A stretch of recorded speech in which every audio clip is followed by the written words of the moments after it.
It was supposed to have been a debate between dancehall artist Mr. Vegas the Black Panther and the controversial pastor Gino Jennings. You are liars of hell. That's right. God, and some things common sense. A righteous woman laying naked At the YMCA in Kingston on Sunday afternoon.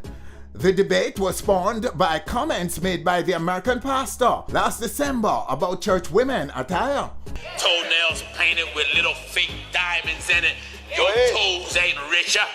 You're nothing but a prostitute. The debate got ugly when Mr. Vegas demanded that the viral video be played for the packed congregation. Play the tape. Play the tape. I'm already here. Sit him. I'm already here. But the fiery pastor would not have anyone giving instructions in his congregation. So what was this event about? Well, I thought the event was going to be about a discussion that Gino Jennings wanted to have with me about some things that he said about women in the church. You're church hoes. That's what you are. You're a bunch of church hoes. That was the understanding I got from the induced invitation. Okay. So it would have been a discussion with an audience. Was it church or was it a conference? What was it? Well, I later found out that it was a convention for his body. Yes. Meaning his church. So members were there, Yes. were present. Yes. So when I heard it was now a convention, I thought it was going to be like churches of Jamaica. Okay. You understand? Like the churches in Jamaica, different denominations. But however, it was just his church, which is First Church. So how did you get on it in the first place? I knew about it after the fact. I heard about it via the Jamaica Star. They reached out to me for an interview. And I said, what are you talking about? They said, yes, you have a debate with Gino Jennings. And I was like, what? You know, I'm not even going to be in Jamaica. So I got hold of the contact person for Gino Jennings, and I wrote an email to the person. And no, the person actually sent me an email. I think the Star said, Mr. Vegas don't know about it, so forth, so on. And they found my email, I think, online. And they sent me an email after the fact. But it was meant to formalize your appearance? I would think so. Okay. And you accepted? I wanted my lawyer to write them, to remove my likeness and image from the billboards and stuff like that. But after, you know, sleeping on it for 24 hours and remembering what Gino Jennings said about the women in the church being prostitutes and whores for wearing makeup and hair and nail polish and all these things, I said, you know what? Maybe I need to go address this audience because I know how his church is set up. The men on one side, the women on one side. And I wanted to go there and challenge the women to think critical. Because you knew from the get-go that Right. this would be about this issue. Right. Statements that Right. he had made Right. about women. Right. I was willing to go there and say to his face that he's wrong. And I asked for a certain amount of time to make my point. The time I asked for it was reduced, and I accepted, and I clearly stated, which I have recording of, that I will not be going in a back and forth battle over scripture in the church with Gino Jennings. Okay. Because I know I cannot go into the church and share some of my views that I have, especially with people that are following this prophet who is saying everything in the book that they're reading is from God. So you didn't know that the audience would be the church, members and so on. You thought it would be a neutral audience? No. I didn't know it was going to be just his church. Okay. If you understand what I'm saying, like Pentecostal church. I didn't know it was just going to be Pentecostal church. I thought it was going to be a mixture of people from the church who did not share his views also. Okay, so you wanted people, a mixed audience, for him to justify Right. statements made. Right. Because I already knew that his audience accepted it. Yes, but why did they invite you, Vegas? Why you? What did you do to be invited? All right, now that the situation unfolded, I now know why. Because I've been very vocal for the past few months about my journey, about the indoctrination, about how they stole our identity, how they removed our consciousness and replaced it with their doctrine. And you mean you're being vocal in social media? Right. So a lot of people are seeing these things. So I am now like the Antichrist. So by any means, try to get him into a situation, try drag him into a situation where you can basically kill the devil, quote unquote, destroy the devil, destroy the demon. Because I've heard this before from others, you know, but now I'm seeing it played out. It's like a deja vu, you understand? So I think the whole thing was not so much about the debate, about what he said, because these people... You did comment on what he said. Right, in of course. social media. Of course, but what I said, I was not even against him. Oh, so that couldn't have given you No, the because invitation. I was actually laughing and saying he is saying these things because it's in the Bible. So they were watching your page. Right. I'm sure he did not watch what I said.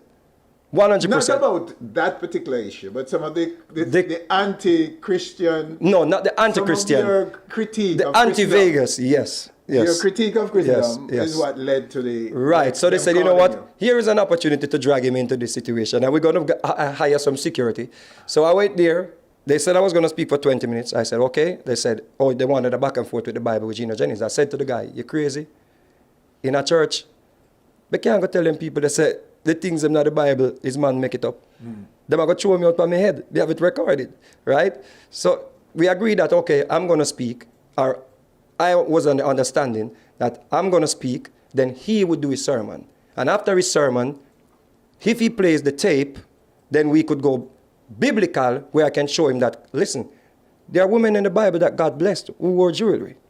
There are women in the Bible that wore jewelry that saved Israel. There are places in the Bible that is saying, yo, it's not about what you wear.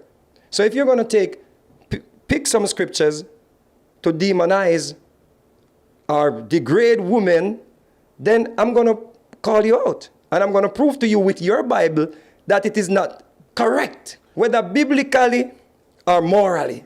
But you wanted to reference the statements he had made. I wanted to play the controversial statements. When he started lying that he did not say it, I said, play the tape.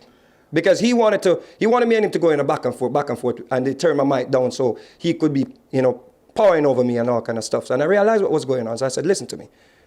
With all due respect, you speak. And after when you're finished, I will answer your questions. So I was making my notes and stuff like that. But listen to me. The whole thing was basically set up to get me there. It appears you lost your cool. No, at no point. You didn't? Well, Yeah. you were calling out the man and calling him, you were calling the pastor in front of his congregation. Go again. A liar, false prophet. Weren't you? After he did what? After Well, I'm not so sure what he did. he called me a hypocrite. Oh, yes, he did call you Thank you. a hypocrite. Thank you. And you called him a liar. No, I said you are the hypocrite, and you are a liar, and you are a deceiver. So isn't that losing cool? No, he's speaking the truth. Because I was the bigger person, Yes. in my opinion. I was the one who was walking away from him. And he Okay. kept walking me down, hounding me all over the place. And his highly testosterone, leaders behind him, followers behind him, was cheering him on. And he was basically revving up the audience to basically make his point. The guys in the front, they were like, go ahead, come off my stage. Go ahead. And I was like, sir, can I speak? Go back and watch it. I said, can I speak? I held my hand up like I was in class because I think of a YMCA is a school, right? Yeah. So I was in class. I said, can I speak? And I was saying that for like forever. Yes, but it was after you called him false prophet Maybe that stinged. that he decided that they should cut your mic Maybe that stinged, right? and escort you from the building. Maybe that stinged. But in a debate, I would guess that when you're in a debate Yes. and someone says something, you should prove why you're not a false prophet. How about if you're a prophet? You would have known that this would not have happened, and you would not have invited me there, because this is not a good look for the church, right? So if you're a real prophet, you would have already prophesied that, you know what? This is going to happen. We're not going to bring Vegas here. Because anyone think that this is good for the church, you need to get your head checked. Because when kids or young people see someone behaving in this manner, I can understand the fanatics because they are already lost. There's nothing that I or any conscious person can say, any spiritual person can say that is going to change the minds of the fanatics. That this is not about religion. This is not about denomination. Denominations mean money. This is not about accepting what the slave master gave us any longer. This is about finding our spirituality. This is about what our ancestors were doing before they were taken into slavery. Were they running behind some religion that was created? Were they running around with a book? They were not. Because they got the book when they got here. They could not even read this book. So we're saying it is in your heart. Okay, so let's go back to the events of yesterday. The police escorted you out. Right. Were they police officers? Escorted, ushered. I found out after that some of them were police officers and some of them were instigating, some of them impersonating, sorry. Police? Yes. So they were not police officers, but They said they were police. they said they were? Right. Or you assumed they were because I asked, I said, are you a police? Okay. One man flashed the back of his ID and I said, I want to see it, I want to see it. If you're going to touch me, I want to see your ID. And he refused, he put it back in his pocket. Did they violate your rights? That is up to the law to decide. That is not on me to say that here. Are you filing a suit against them? This is not for me to say here. But if I did something unlawful, I would expect the law to deal with me in the manner where it's supposed to deal with me. So you do not conclude that they were unlawful in their escort of you from the building? The tape is there, you know, we can look back at it. Will you be actioning this situation legally? This is not something that I'm addressing at this time. However, But you appeared very upset outside, and you were calling out the police officers. No, I was asking You were them. calling them. No, let me tell you, before I called out the police officers, I asked them, where is Jesus that we're supposed to be in the church praying to? Yeah. How comes Jesus could not keep some form of calmness in this gathering? Are we calling out the wrong name? Because this is supposed to be the house of the Lord. And that happened in the house of the Lord. And whether you want to be with me or against me, that is something that we need to think about. Because if this is the house of God, and that was allowed to take place in the house of God, then we need to check our heads. You were saying that one of them was going to his waist. What did you mean by that? There was a man there. He did not look like he was a part of the church group because the way he was dressed. And he was dipping. And I was like, are you going to shoot me? So you're going to shoot a Negro for a Negro that maybe you never met this man before. And how did he respond? He was basically just toughing up. And then he disappeared when the police came. Did he have a gun? Did you see a gun? I did not see a gun. I saw him dipping in his waist. Did not see a gun. Okay. Right. Overall, do you feel that you were violated at the event, outside or at any time? The videos are all over the place, and I guess my people will take a look at it, and they will decide what we do from there. We will decide what we do from there. Also, there is some possibilities of legal action from your side. Well, you know what? I have a team. And we do take matters seriously when it comes down to Mr. Vegas' likeness and image. And I do have a brand to represent. Okay. Would you be willing to meet with the pastor if he wants to meet with you? I will meet with him again in Half a Tree Square, maybe in the same church, as long as it's okay to play the tape. You want to play the tape? Yes, Okay, but what if he wants a private meeting, one-on-one? I want the people to hear the tape. He lied. Play the tape. Take a seat. Play the tape. Take a seat. All right, Vegas, take your seat. He is lying. Sit him down. He is a liar. Sit him a down. deceiver. Sit him down. Play the tape. And he lied to those people. And he's still going to preach at another church. And the video is clear where he said he did not say it. He said he was not calling these women whores and prostitutes. He said clearly. So what will suit you? He said if a pastor marries to a woman that is wearing makeup and lipstick, you married to a whore. How is that acceptable in our society where we have so many cases of violence against women? This is like everyone is taking this for a joke. Everyone is running around laughing and taking this for a joke. An 11-year-old child got up when his people around him, it's the adults around him. When I asked, is Honorable Portia Simpson, who I've seen in makeup before, is she a whore? Is Michelle Obama a whore? Is Oprah Winfrey a whore? And the whole church said yes. And the little boy, I saw his mouth move and he said yes. And I went for him. You saw that yesterday? I went for him. I said, do not listen to them. I said, this is what indoctrination does. This is not a joke. This is basically keeping women in abusive states where they are so afraid to even speak that they will accept a pastor to come to our shores in Jamaica, land of my birth. And people will accept that it is okay to call women whores and prostitutes for wearing makeup, for wearing false hair. How do you know she did not just do chemotherapy? And she has no hair. And the only thing the wig is doing is enhancing her beauty. How do you know she did not just cut her 2 breasts off? It's not a joke. Why is he still on CVM? For bringing a man to our shores, calling our women prostitutes? For wearing nail polish? And I'm the one who is supposed to be the instigator, the one who went there to embarrass him? Of course he should be embarrassed. How did he come out of a woman? Sometimes I wonder.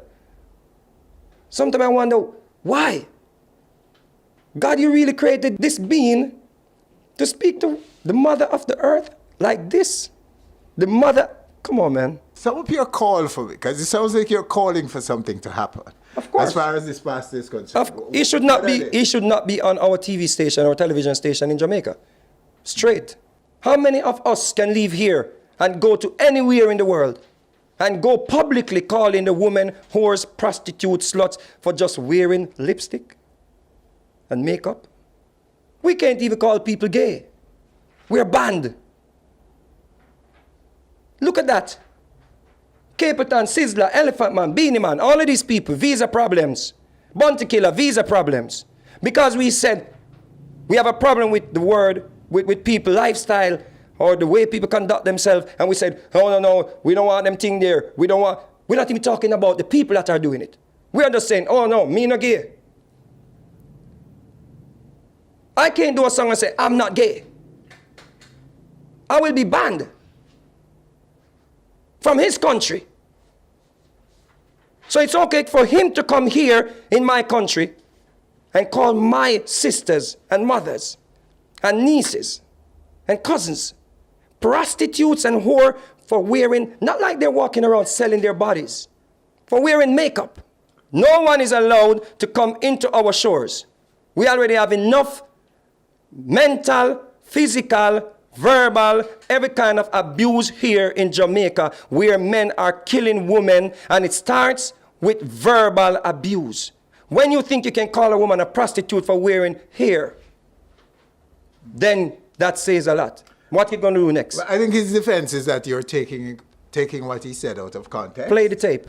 And play the tape. That he was saying if they're behaving like that, they're behaving like. Oh, so, like, okay, let me quote. They're behaving like.